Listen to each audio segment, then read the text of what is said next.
జై శ్రీమన్నారాయణ.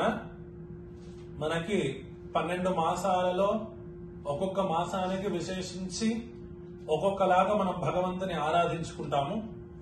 మనకి ఈ భాద్రపద మాసంలో వచ్చేటటువంటి కృష్ణపక్షంలో వచ్చేటటువంటి ఈ 15 రోజులని మనము మహాలయ పక్షాలు అని అంటాం.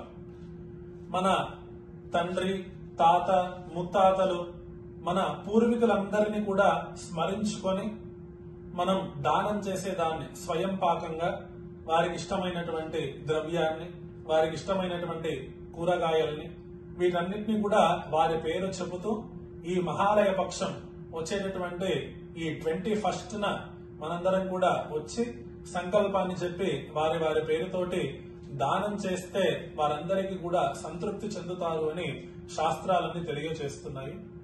ఆ విధంగా మనం మహాలయ పక్షాల్లో అమావాస్య రోజున మన తండ్రి కాని, తాత కాని, మన తల్లిదండ్రులు ఎవరైనా లేనటువంటి వారు కాని, ఒకవేళ తల్లిదండ్రులు ఉంటే మీ తాత ముత్తాతలు లేనటువంటి వారందరూ కూడా, మగ ఆడవారందరూ కూడా చక్కగా వారి వారి పేర్లని స్మరించుకుంటూ వచ్చి మనకి చక్కగా దానాన్ని సమర్పించవచ్చు. ఆ డీటెయిల్స్ అన్నింటినీ కూడా మీ అందరికి కూడా అందజేస్తారు.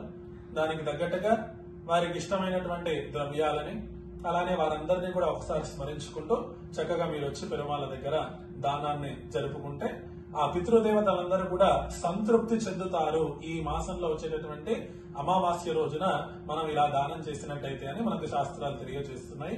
అవకాశం ఉన్నటువంటి వారందరూ కూడా వచ్చి చక్కగా ఇందులో పార్టిసిపేట్ చేసుకుని చక్కగా మన పూర్వీకులందరినీ కూడా, మన పెద్దలందరినీ కూడా స్మరించుకుందాము. వారి అనుగ్రహం మనకు ఎప్పుడు ఉండాలి.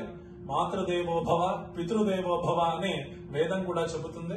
భగవంతుని అనుగ్రహం ఉండాలి అంటే ముందుగా మన తల్లి, తండ్రి, తాత, ముత్తాతల వీళ్ళందరి యొక్క అనుగ్రహం మన మీద పరిపూర్ణంగా ఉండాలి.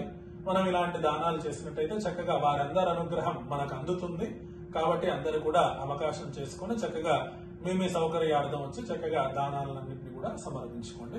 జై శ్రీమన్నారాయణ.